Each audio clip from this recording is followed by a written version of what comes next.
A chill wind swept through the throne room. It carried with it the scent of lavender and lies, for Hope, Queen of Avalon, was holding court. Her eyes, cold and calculating, surveyed the room. They missed nothing. Hope was a master manipulator, her every word, every gesture, designed to bend others to her will. Two parrots perched on a golden stand beside the throne.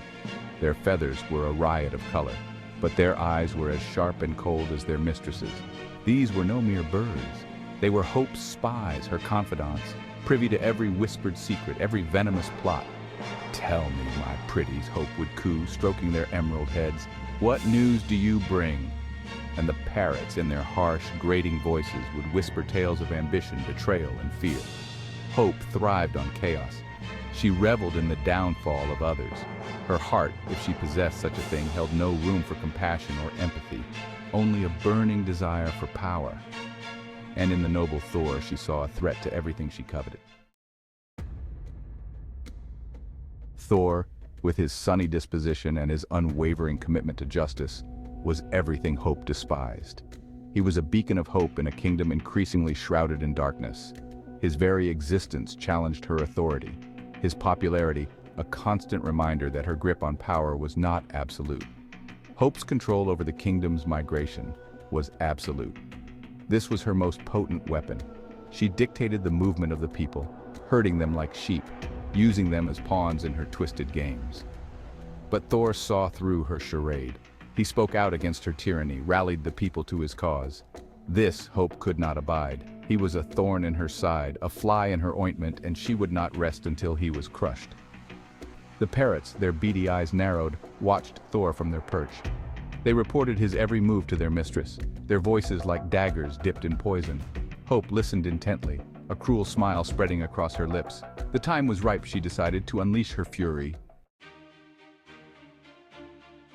Thor, unaware of the storm brewing, continued to be a source of joy and strength for his people. He led with courage and compassion, always putting the needs of others before his own. His laughter was infectious, his spirit indomitable. He trained tirelessly with his men, honing their skills, preparing them for any threat. But Thor was more than just a warrior. He was a gifted strategist, his mind as sharp as his blade. He understood the importance of alliances, of forging bonds of loyalty and trust. And so he reached out to other like-minded rulers, those who shared his vision of a just and prosperous Avalon. Guardian, fierce and unwavering in his loyalty, was the first to answer Thor's call. His strength in battle was legendary, his resolve unbreakable. Sati, the cunning tactician, pledged her support, her wisdom and strategic brilliance proving invaluable. Quelebre, with his vast knowledge of ancient lore and magic, joined their ranks. Sweet Sea, known for her grace and diplomacy, lent her considerable influence to their cause. Nobi, the master craftsman, provided them with weapons and armor of unparalleled quality.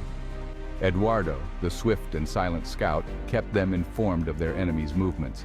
And Keys, the enigmatic sorcerer, bolstered their ranks with his arcane powers. Together, they formed a formidable alliance, a force to be reckoned with. Section 5. The drums of war sound.